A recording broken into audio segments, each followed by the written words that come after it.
in the building. How's everybody doing?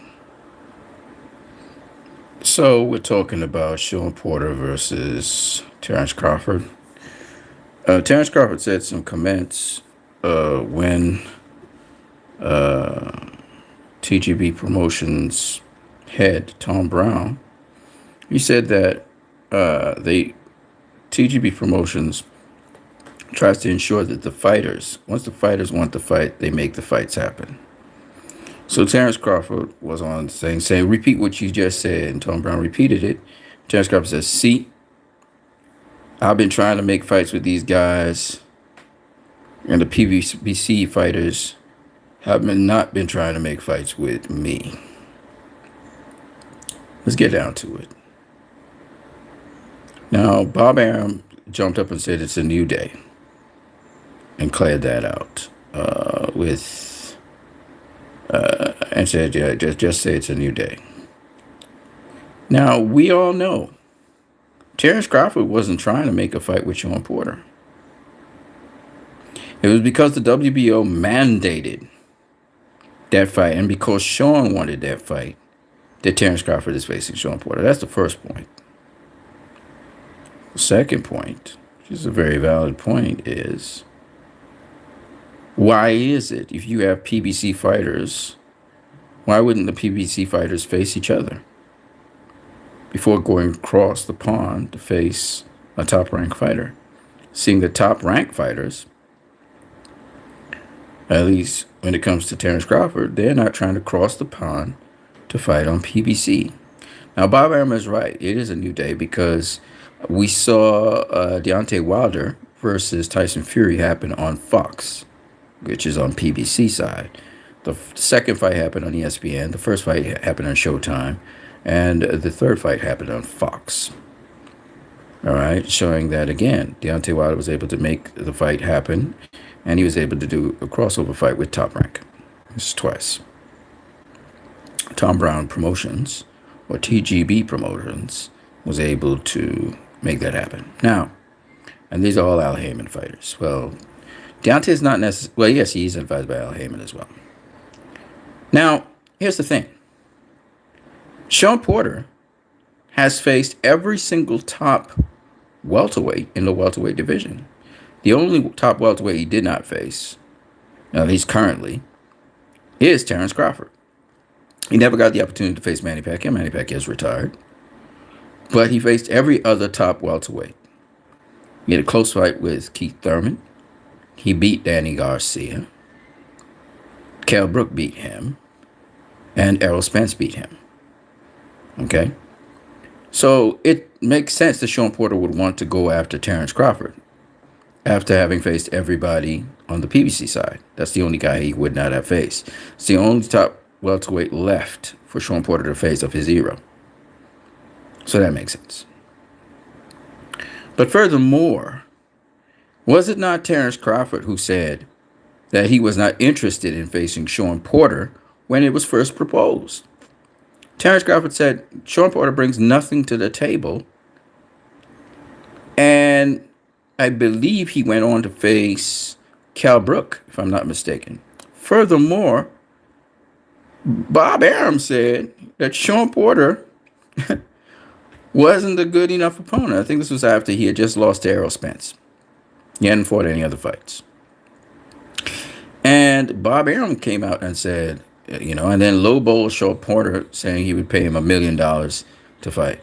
Now, here's the thing. Let me tell you why it is that Terrence Crawford is ending up facing Sean Porter. And it all has to do with Sean Porter's end of the thing. The people putting up the money for this fight, it's not Bob Arum and Top Rank. Bob Arum has no money, and Bob Arum even said it. He doesn't have any money to do any Terrence Crawford fights. It's TGB Promotions, which is holding most of the bill. Anytime Bob Arum does some sort of joint promotion with someone, the people footing the majority of the bill is either TGB Promotions or some other promotional company. It's not Bob Arum. The whole reason why Manny Pacquiao versus Mayweather even happened, again, the majority of the people who foot the bill wasn't Bob Arum. It was Mayweather Promotions. Okay? That's the only way Bob Arum is making collaborations happen because Bob Arum is not paying out any money. He's cheap. He's not investing in it. And so Terrence Crawford got this fight because of TGB promotions. So for him to be opening his mouth and saying what he's saying, knowing that Terrence Crawford, according to Bob Arum, blocked the Errol Spence fight. I'm sorry, blocked the Sean Porter fight, and he blocked I believe he also blocked another fight, some other fighter. And Bob Arum wanted those fights. So according to Bob Arum, he wanted Terrence Crawford to face those guys, but he was saying, all I want is Errol Spence. That was all Terrence Crawford was saying at the time. Now, Errol Spence hurt his eye and all of that stuff. And Terrence Crawford was sitting around waiting on Errol Spence. In the meantime, fighting top-ranked fighters and other guys. Now, fair enough that Terrence Crawford says, and this is true, that he fought Kell Brook, who beat Sean Porter. The only difference is Kell Brook was not fighting at welterweight. This is a fact, right? Kell Brook was fighting at 154. Wasn't doing so well at 154. He wasn't looking so good. Came down to welterweight. Did his best. Was kicking Terrence Crawford's ass for a minute. And then Terrence Crawford went southpaw and changed everything. And Terrence Crawford's special tool is that he can fight southpaw. Now, don't get me wrong. Terrence Crawford can fight on the inside. He can fight on the outside. He can do a lot of different things. So I'm not knocking Terrence Crawford, but I'm just saying, Kell Brook definitely did beat Sean Porter, right? Out boxing. But since that time, Sean Porter has grown as a fighter, and Sean Porter's reputation at welterweight has been much greater than Kell Brook's, right? Kell Brook hasn't done anything at welterweight since then, except get beat by Errol Spence. And I think he went up to super welterweight in his next welterweight fight, which was with Sean Porter. I'm sorry, with Terrence Crawford, ended in a knockout, right? He got hit in the head, and his equilibrium went off. And even now, Kell Brook is trying to get Amir Khan to fight at a higher weight than welterweight. He's not trying to fight Amir Khan at welterweight. So obviously, Kell Brook, that was his thing. His thing is he's not comfortable anymore fighting at welterweight, which is his thing. Whatever. The point, anyway, is this. He faced Kell Brook, who beat Sean Porter. But as we all know, it hasn't. A guy can beat another guy, and that guy who he beat can come around and beat you. So styles make fights, right? And Sean Porter has a lot of experience facing top-tier guys, and he really wanted this fight, so he waited around to see if he could get this fight, and his father made it possible so he could get this fight. So Sean Porter will be facing Terrence Crawford. Okay, that's how this fight came about. It's not because Terrence Crawford wanted to face Sean Porter. Sean Porter was nowhere on his radar. He wanted to get Manny Pacquiao. He was trying to get a bigger name than Sean Porter, and eventually he landed Sean Porter because Sean Porter was determined to get him. So Sean Porter's gotten the fight that he wants. Now Sean Porter is saying his legacy rides on him beating Terrence Crawford, which, I mean, Sean Porter has come up short against almost every single top welterweight. So for him to beat, it's not about, I hear people saying that Terrence Crawford will knock out Sean Porter and stuff like that. Listen. First of all, that's not happening. But what is very likely to happen is Terrence Crawford wins the fight. That is very likely because Sean Porter has come up short time and time again, even if it's by inches, against top guys, top fighters. So I can see that being something that very, very plausibly could happen unless Sean Porter does something different, which allows him to get a big, clear advantage over Terrence Crawford. Because Crawford's going to have a couple things in his favor, right? He's the A side, or at least he will be the A side, I'm assuming. He will be the top guy. He's the guy with the reputation. He's the guy with pound-for-pound status and all these things. So to beat Terrence Crawford, you have to kind of clearly and really clearly beat him. And that's why Sean Porter is going to whole new different levels of preparation for Terrence Crawford. Terrence Crawford's never lost, so he has a winning mentality and all these things play into the game. And Sean fought a hell of a fight against Errol Spence. And Terrence is much more nuanced. Terrence has a lot more. I think he has a better boxing IQ, and he's much more rubbery, much more flexible. Can do, I think. Well, he's not as precise as Errol, but he's very rubbery. What I mean by that is he's very plastic. He can adjust to the different situations. I think he still hasn't really pulled out a crisp, sharp, really clean performance. I haven't really seen him do that. He's more rubbery in his performances, but he gets the job done every single time. So in this fight here with Sean Porter, Terrence is going to be taking on something of a. I call Sean Porter a reincarnated version of Aaron Pryor. So he's going to be taking on Aaron Pryor, and it's going to be a very, very motivated Aaron Pryor because Sean Porter thinks of this fight. He has to win it. He must win it. So he's going in there looking to, very, very desperate and very, very hungry for the win. So we'll see. Terrence brings a lot to the table. Don't get it wrong. But he should be thinking the very same thing that Sean is thinking. W. Win at all cost. Get that W. Get that win. The win is the most important thing in a fight like this. So I'm glad that we're getting this sort of fight. Again, I'm not going to predict a winner. I'm going to let the fight play itself out, and I'm going to enjoy the fight. There's certain fights where I'm just not going to predict a winner. I'm just not going to do it. Caleb Plant versus Canelo. I'm not going to predict the winner. And I've been looking at Caleb Plant's performances over the years, and he's grown as a fighter, no doubt about it. And that's another fight where you would think the more experienced fighter would win. You would think the more qualified fighter would win. But even as we saw with Deontay Wilder versus Tyson Fury, now I did predict knockdowns for that fight. I thought that, I had 5 knockdowns. So I expected something like that in a fight like that. But once again, Deontay Wilder would not be put away. The first time Tyson Fury dropped Deontay Wilder in round 4, we were thinking, okay, so it looks like we're going to have the same sort of fight that we got before, even though Deontay Wilder started very, very well. He won, I think, the first 3 rounds. I think Wilder won those. But he got put down because he was still snapping all the way back. He wasn't doing the right thing. Nonetheless, I thought he was going to slip the punches and then counter, but he didn't do that. The point, anyway, is that Wilder did not stay to the script. He dropped Fury in that very same round 2 times. And that was a shocker, right? None of us saw that coming, and I was like, this is a crazy fight. And the fight went that way. It was crazy up to the 7th round. It was very competitive until Wilder got caught with that really crisp right hand. It hurt him real bad and put him down, I believe. Did it put him out? No, it didn't put him down, but it was really crisp. And I said, well. And he never really, he's fighting on autopilot, more or less. Trying to tee off on Fury, with the right hand. He had abandoned his jab.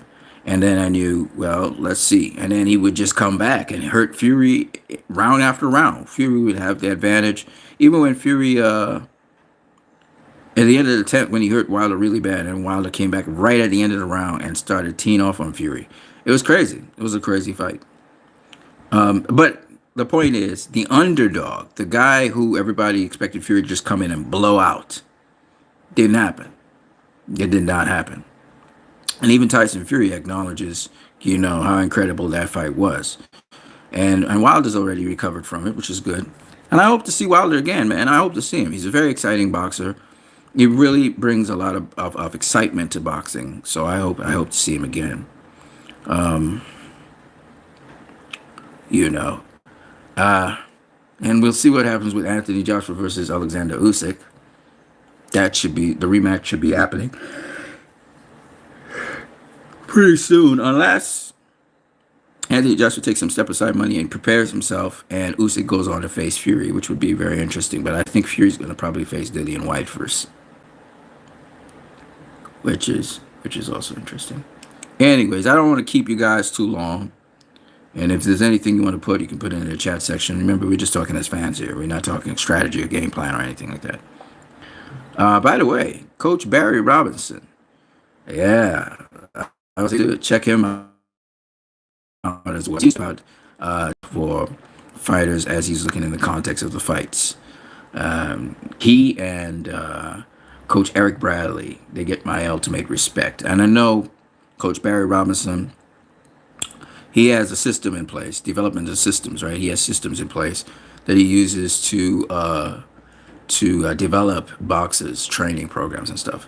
And so does Coach Eric Bradley. They both have. Coach Eric Bradley, of course, comes from generation down, whereas, but they do have things in common, I'm sure. I haven't really explored their both systems, so I'm going to probably look at both of their systems, and maybe I'll use that to apply to certain things because, in some respects, Barry Robinson, Coach Barry Robinson uses systems in a specific sort of way. He's looking to win fights. He's looking to beat opponents. All right. Whereas Coach Eric Bradley teaches you a system tried over 200 years worth of knowledge in boxing. He carries that down. And again, both of them have overlapping things, but it's systems that they use, which is very good. And I'm definitely going to, but it takes a lot.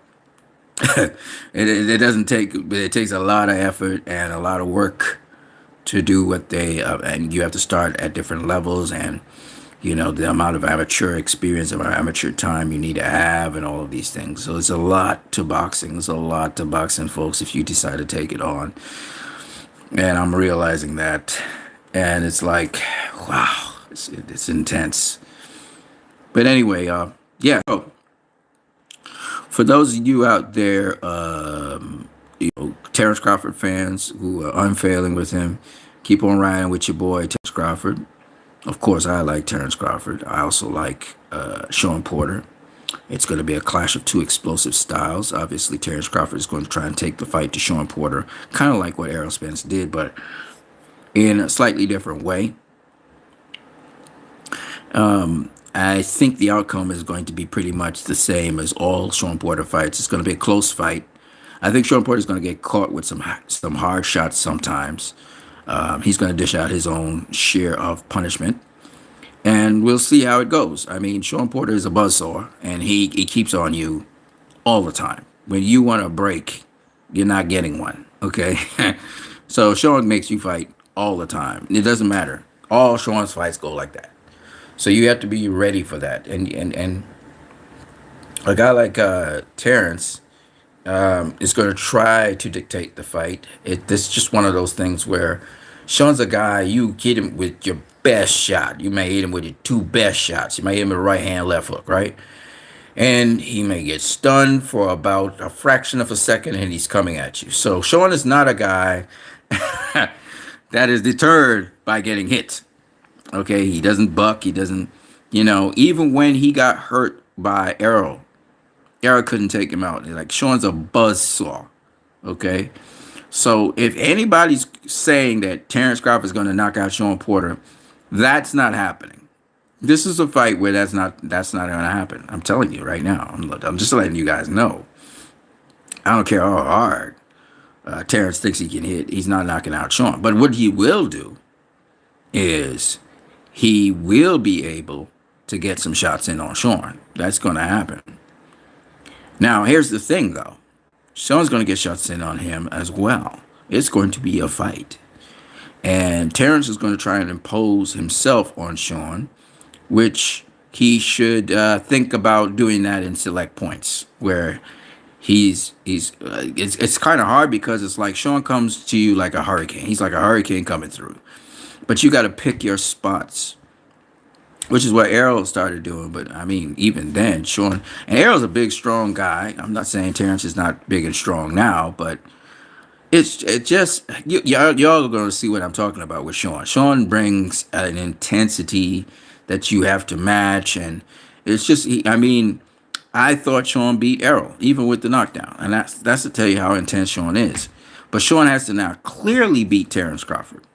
So all that experience that Sean has amassed facing Danny Garcia, Keith Thurman, Errol Spence, all those tough fights that he had close fights with, he has to take that information and all those adaptations and adjustments to face Terrence, who he thinks is a superior boxer to all those other guys, and clearly beat Terrence Crawford. That's the task ahead of Sean. Sean has to clearly get that win. He can't have a close fight. He has to separate himself from Terrence Crawford, whether it's dropping him, and keeping the buzzsaw going. He has to do something that separate, like, or clearly win every single round. He has to overwhelm Terrence Crawford if he can, or catch him off guard if he can. That's the only way Sean Porter is going to win this fight, because that's just the way how things go with Sean Porter. Sean Porter could win a fight, and he's still not going to get the decision. So he has to really press the action. He swamps people with activity. Some people say he doesn't punch that hard, but yet he's all up in your grill. Okay, he's all up on you. All right, and it's because of just there's a lot of unorthodox things Sean does. The funniest guy I thought that I saw was Terrence Crawford's hype man. And Terrence Crawford's hype man's going and going and going about all the skills Terrence has and all of that stuff. And Terrence does have a lot of skill.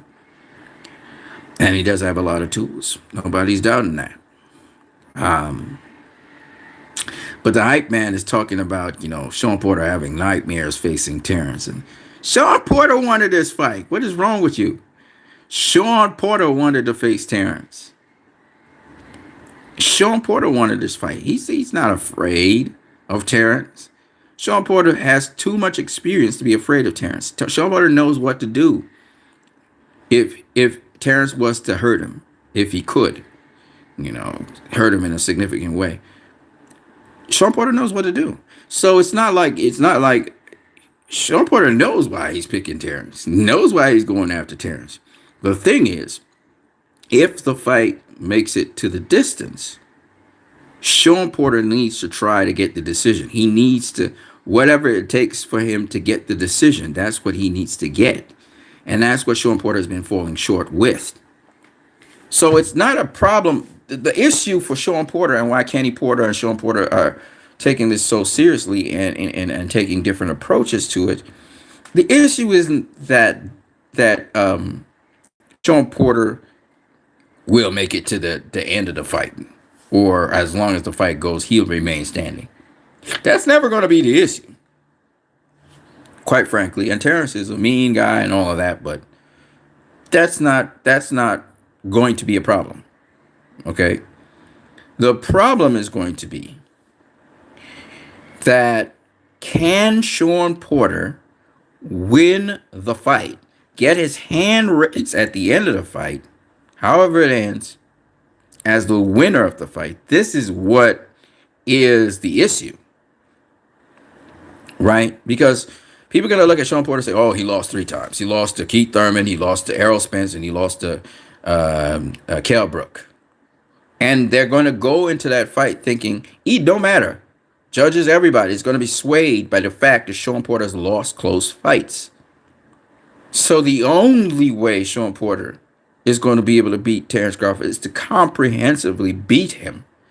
Otherwise, the decision is going to automatically go to Terrence Crawford at the end of the fight. They'll say, rough fight for Terrence Crawford, and he got to fix that. I'm telling you, that's because people's minds are programmed that way. In fact, people who are saying that Terrence is going to be the first guy to stop Sean Porter, which is hilarious because that's not happening, is they're saying it based on the fact that Sean Porter's gotten hit in fights and that Sean Porter has he has lost close fights. This is what they're basing it on. And unfortunately in boxing today, you lose 2-3 fights, all of a sudden you're nobody, you're a bum or whatever, right? They look at Manny Pacquiao and they say he can't be the greatest because he lost 8 fights. And I'm like, what does that have to do with anything? How many fights did Sugar Ray Robinson lose? He lost a lot of fights, right? He lost, he lost to Jake LaMotta. He lost to Randy Turpin. He lost to Paul Pender. He lost to Gene Fulmer. He lost to Carmen Basilio. He lost to Stan Harrington. He lost to Danny Moyer. He lost to what's the guy's name? Whatever. Okay, that's 8 fights he's already lost. I think he lost. I think he lost 10 fights or something like that. Okay, Sugar Ray Robinson, because Joey Atchell was another one that's 9, and then about 10 fights he lost, or 11 fights. All right, and he had a whole bunch of draws as well. Nobody's saying no, so that doesn't mean that Sugar Ray Robinson's not the greatest. And people will say, well, he had 200 fights. I'm like, yeah, but some of them was bums. He fought what we call tomato cans. A lot of those fights were tomato cans. Are we gonna count tomato cans? And my point being this: people today, it's so skewed, but it's weird. Even OGs today, they would turn around and say, like myself, OGs would say, well, Manny Pacquiao can't be one of the greatest of all time, and he wouldn't be the greatest of all time. Sugar Ray Leonard would beat him. Sugar Ray Robinson would beat him. Thomas Hearns would beat him. And their reasoning for it is because they faced other great fighters in their time. The dumbest shit you'll ever hear, right? Because Manny Pacquiao arguably faced the greatest fighter of all time in Floyd Mayweather, right? Who comes close to that? I'm talking about in record and performance, and who comes close to that? All right? And then Oscar De La Hoya, Shane Mosley, blah, blah, blah, blah, blah, Barrera, Morales, the whole 9 yard, right? This guy has fought people. So my point is, just because someone loses a fight doesn't make them a substandard fighter. Styles make fights, first of all. And it's just what it is. So you look at the heavyweight division. The only guy who's undefeated in the heavyweight division, well, the 2 champions right now who are undefeated, Alexander Usyk and Tyson Fury, right? But the other heavyweight champions, or the other heavyweights out there, are damn good fighters. Yet people will say, oh, Anthony Joshua, man, he's not a good fighter because he's chinny. Whether he's chinny or not, he's a good fighter. Deontay Wilder's been dropped how many times? Does that make Deontay Wilder chinny? He's not chinny. Okay? Now, I'm not saying that Anthony Joshua's not chinny and he's not trying to not get hit and protect his chin. Maybe that may be the case. But the point is, at the end of the day, I don't see, to be honest with you, I think he's just boxing smarter. But to be honest with you, Anthony Joshua, Joe Joyce, Dillian White, Tyson Fury, Deontay Wilder, Luis Ortiz, Otto Wallen, Frank Sanchez, Efe Ajaba, Daniel Dubois,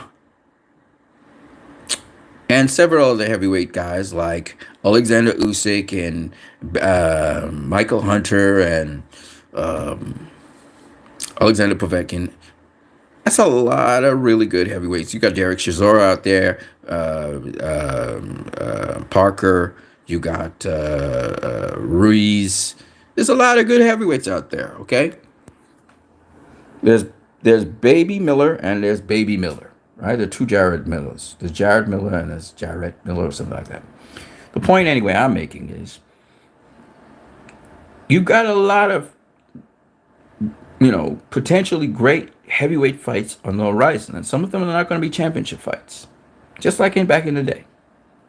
So just because guys suffer a loss, it's not the end of the world. It's boxing, right? Muhammad Ali, he had 6 losses, I believe. Was it 6 losses? Let's see. He lost to Trevor Berbick. He lost to Leon Spinks. He lost to the guy with the jab. The guy known for his jab. Okay, well, the guy known for his jab. He lost to Thriller in Manila guy. Thriller in Manila. uh, four guys, right? I think he had four losses when all is said and done. No, he also lost to Ken Norton. That's five losses. So Muhammad Ali had five losses. Now, here's the thing that I think a lot of people do not get. Okay? You have to look at a fighter. So fighters may want to go through their career and not have a loss. That's good because in boxing you want to win, right? You want to be a winner, right? In boxing. So you're not looking to lose fights and stuff, right? You're looking to be a winner. Right, cool. But in boxing, as in any kind of sport out there that you have, you will find that I was resting. You'll find that there are winners and there are losers. And you win some, you lose some. That doesn't make you not a great fighter.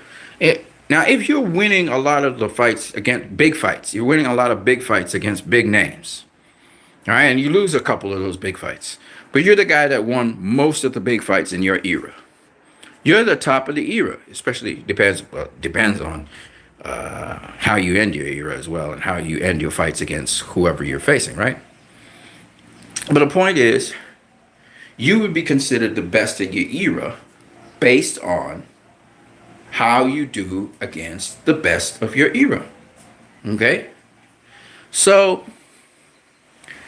like, this isn't super duper rocket science, but I get the feeling sometimes that some people don't understand it. So you really do have a set of people out there. It's like, well, this guy lost this fight, and this guy lost that fight, and this guy lost this fight, and that guy lost that fight. Yeah, okay, they did lose those fights. But who were they facing? What kind of style were they facing? If you're losing big fights or you're losing fights against guys who are not on your level, that's a problem because you're slipping up. If you're losing fights to other great fighters, well, it happens. Okay? So, remember what happened with Floyd Mayweather, what happened with Andre Ward. You know, those are rare things. And particularly Floyd Mayweather. It's pretty rare because I got to think of I can't really think of a whole lot of fighters in boxing's history who beat so many top tier guys, and that's all they did. They just beat ass. They just beat top tier guys. There are very few guys who won all their big fights. Okay, and I'm talking about big fights. I'm talking about, like, you know, guys with really great reputations. Not just champions. You know, you think, you know, some people say, well, Ricardo Lopez, he won all his, you know, he had one draw. Man, I'm like, yeah, Ricardo Lopez was a good fighter, but no, like, he beat all the guys he was supposed to beat, no doubt about it. But we're talking about guys with reputations, like, you know, guys that built a big reputation over time. You know, he didn't really have those kinds of fights. Unfortunately for him, he was in a smaller weight class. But, you know, what we talk about beating other great fighters. Like Ricardo Lopez was a great fighter, but how many great fighters did he actually beat? Like guys who were not good fighters, but great fighters. So it's those kinds of things. So it's very rare to find a fighter like Floyd who just beat everybody that was in his era, and great fighters we're talking about in there. About 6 great fighters that Floyd beat. Right? Six of them, right? Well, it could be 7 or 8. Actually, it could be 8. Because if you include Castillo and Diego Corrales, who were great in their own rights, they were great lightweights, great super featherweights for Diego Corrales. You know, Diego Corrales beat every single great super featherweight, and he also beat every single great lightweight, or the top lightweights. He beat all of them, and he beat all of the top super featherweights bar Floyd, right? And same thing with Castillo. So those were great guys in that respect, in terms of lightweight and super featherweight. But the point is, everybody's not Floyd. Okay, if everybody could do what Floyd did, then everybody would have the record that Floyd had. No matter what they tell you, oh, he was running, whatever the hell they talk about. Styles make fights. If you a runner, somebody gonna catch up with you eventually, right? That did not happen with Floyd. So Floyd kicked ass, and he wasn't a runner, but anyway. I always come back to Floyd for some reason. And my point anyway is people use Floyd as the barometer. And if a fighter today can't be undefeated like Floyd, and somehow they lose some kind of fight, God forbid, then all of a sudden they're not good, or they're not great, or they're not this or that. And it's just not the case. Okay? We've been spoiled by Floyd Mayweather and his career. And some of y'all have been spoiled and come to expect fighters to have this undefeated career. And if they're not undefeated, all of a sudden they're not great or whatever. No, it doesn't work like that. And unfortunately for the boxers out there, they're under the illusion that if they hold out and they don't face fighters that they're supposed to face at a time when they're supposed to face them, that they're not great that they won't be great fighters because they lose their O or something like that. It's just stupid. I mean, boxing may be a business, but at the end of the day, what does your O mean? If you got an O, but you can't let it go, as Keith Thurman say, because you were afraid to face X, Y, and Z because you were afraid that the fight would be too competitive and you will lose. Or you think you're going to generate more money by facing, guys who shouldn't even be in the ring with you, and then you build up a resume and then you face another guy. It doesn't work like that.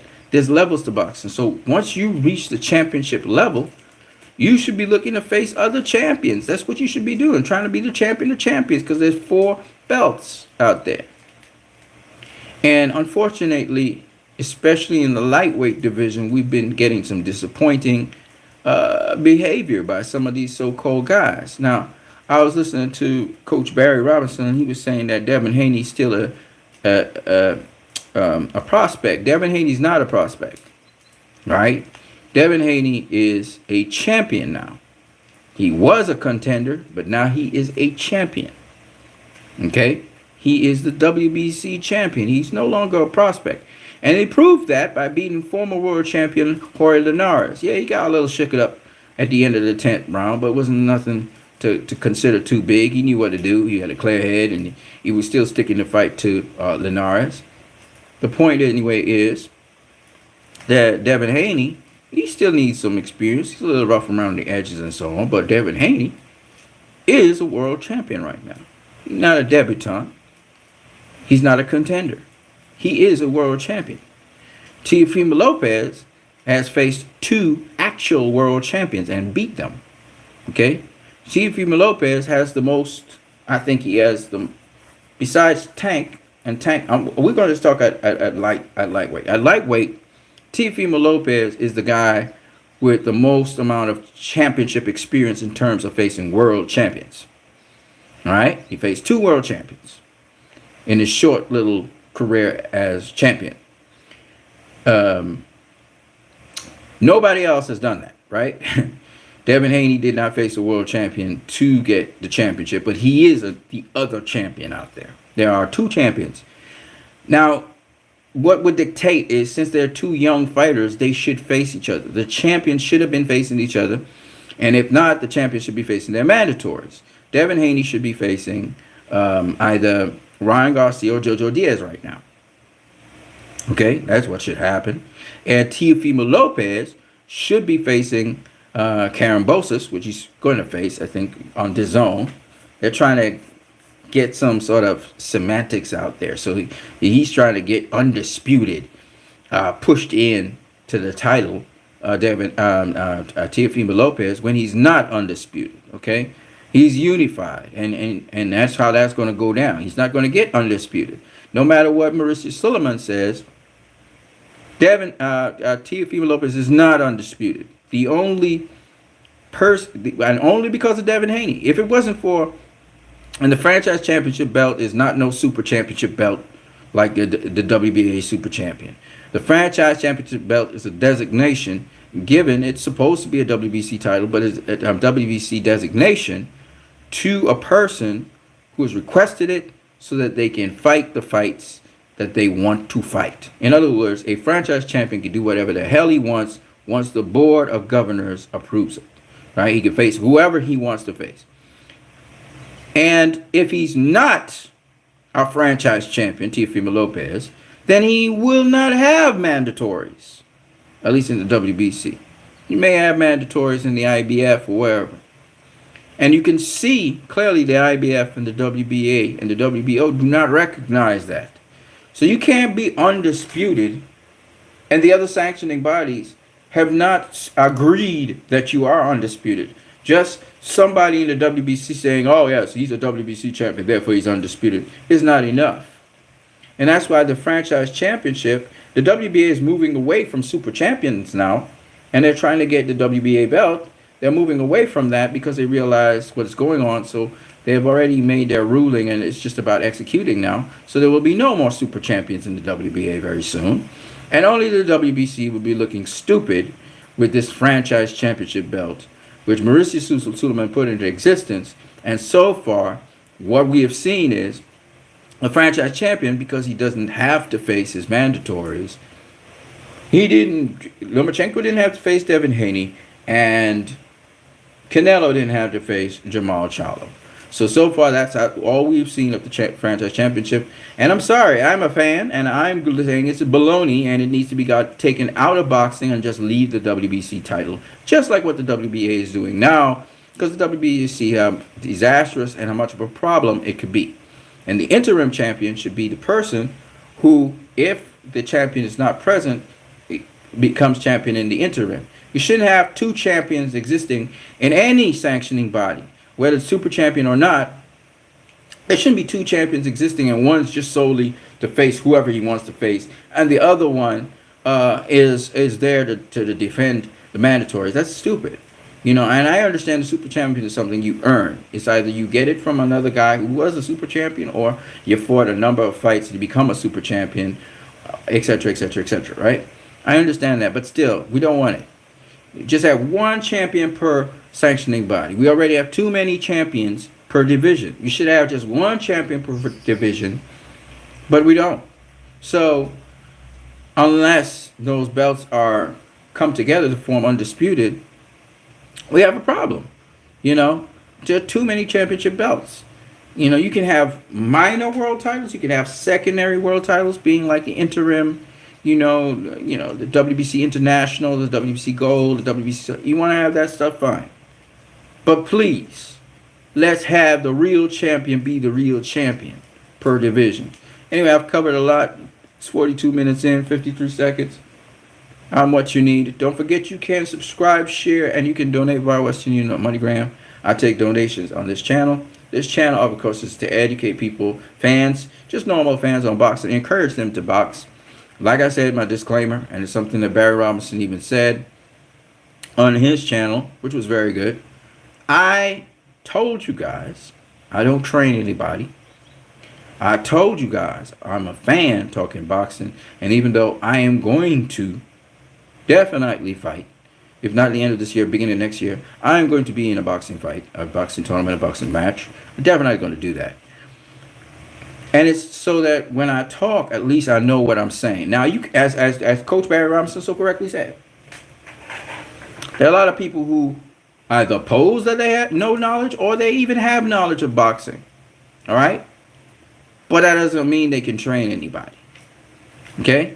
Just because you have knowledge of boxing does not mean you can train anyone. You have to have a system in place to be able to train people. Now, the successful coaches out there in boxing, they have a system. That's how they got their boxers successful. They have a system that they put in place.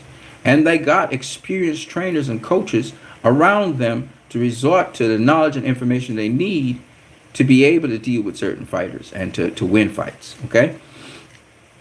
Boxing is kind of hand-me-down kind of thing. Now, Coach Barry Robinson, I have a lot of respect for him. And I will continue to have a lot of respect for him. I don't care what anybody says. And it has nothing to do with him. It doesn't matter if he recommends me or not. I will always be recommending people to check out Coach Barry Robinson. Right now, his channel is called Coach Barry Robinson. He changed it from Get Great at Boxing. And it has a training programs, not just for boxing, but for MMA. He has a system, just like Coach Eric Bradley has a system. And his system is based on so many studies that he has done, on so many tests, and even his journey is an interesting one. And so he has a lot of wealth of information on boxing that he's compiled over the years, his observational studies and all of that, and he has a system in place. And I think of the two online coaches I have seen so far, those are the two people I'm probably going to go and actually train under, if I can just keep a local coach here as well. So we're working on getting this done. I keep on speaking about it because I keep on wanting to do it, and I know it's important that I do it. I don't believe in just talking boxing, and I talk a lot of boxing. I can talk a lot, as you can tell. And as you know, knowing boxing is doing it. Knowing boxing is not talking it. You can talk till you tired in the face. Knowing boxing is doing it. Remember that.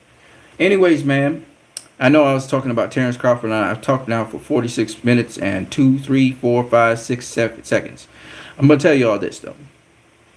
What you need, I may even do little video, studies and stuff, just showing people little things. Remember, I am superficial when it comes to this stuff. I've said this before. I've said it a million times. Okay, there's a lot to boxing, like I said, but I just want you guys to kind of get the basic understanding, the basic idea of it, the basics of boxing, and from there, now you are a little bit more informed. I was on Coach Barry Robinson's stream when he was streaming, and I was seeing some real ignorant shit that was being said on the street. Real, like I said before, I all the time I get very annoyed, and I don't go into boxing like Coach Barry Robinson. I don't go into the details like he does. I haven't gone into boxing. I mean, I'm just a fan, but even if you are a fan of boxing, man, I said it before. Coach Barry Robinson said it. And, I even if, and Coach Eric Bradley said it, boxing is nothing like how these fans imagine it and think it is. It's nothing like that. And that's the thing that really gets to my nerves, because, and this is where I'm going to say it again. People don't like me saying it, but I'm going to say it again. The Rocky movies, they cool and everything, but they just misinform you about boxing. Wilder versus Fury was a exciting fight, but how much defense did both guys have? Right? Fury was acting behind his jab. He wasn't really rolling punches and shit. He was just going directly at Deontay Wilder. Wilder, he started off doing the right things. He was jabbing to the pit and all of that, pushing Fury back, abandoned everything after he knocked down Fury twice, and he just got gung-ho. Right hand, happy. Jab, right hand. Jab, right hand. He started going to the body a little bit. And then he was not boxing backwards properly. He was snapping back and getting popped. Why? Because Fury got a long reach, and he's tall. He's coming from above, coming down at you. So what are you supposed to do under those circumstances? And he did it once or twice, where Fury threw the jab right hand, and he actually rolled under the right hand and rolled out. But Fury then threw a second right hand and caught him. Right? But what was Deontay Wilder supposed to do? And this is something that he just don't do. He just don't do it. He did it in the training camp, but he didn't do it in the actual fight. What's that? You don't snap back when a guy is throwing and has a longer reach. You saw Keith Thurman versus what's the guy name? Josecito Lopez. Keith Thurman fell for the same thing, and he got popped upside the head until he dipped low. You got to dip low. Deontay, man, you supposed to dip low and cover up. If you can't do nothing else, he can't hit you if you dip low and cover up. He never did that. Dip low, cover up. He's not going to hit you. He can't hit you. He hit you in your back. He can't hit you there. So, the lack of defense told me everything I needed to know. And Deontay got a decent jab. He's got a nice jab. He jabbed to the body really well. He was working the body very well, and he abandoned that after he got dropped or whatever. Maybe he was fighting on autopilot. Who knows?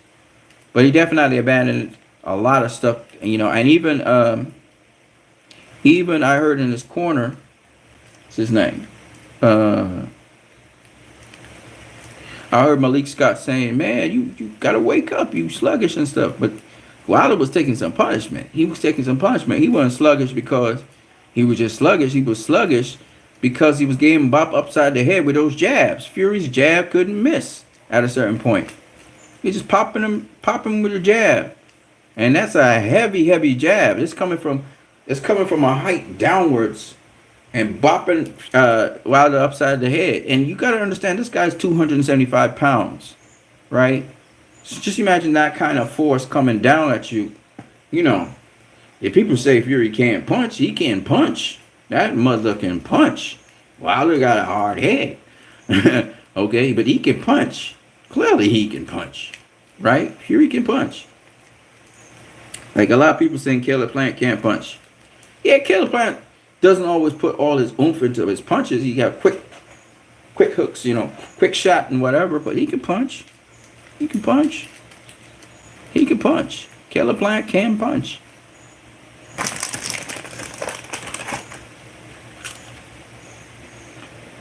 And I'm not changing my mind. Caleb Plant versus Canelo, 50-50 fight. Canelo's going to have to fight his ass off. And at points in that fight, Caleb Plant will be walking down Canelo. And y'all have to eat your words.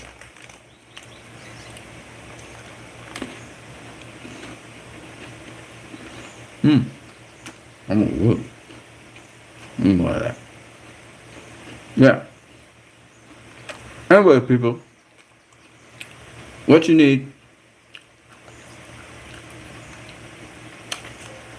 it's the middle of Monday right now. Talking boxing. And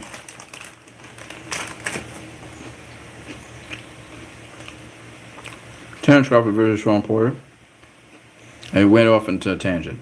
It's almost an hour now I've been talking.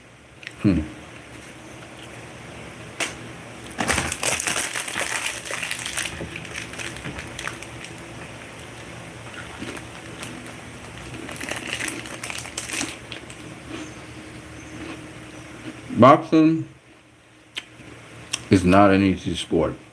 If it was, everybody would do it. Like anything, it takes dedication and hard work. Deuces.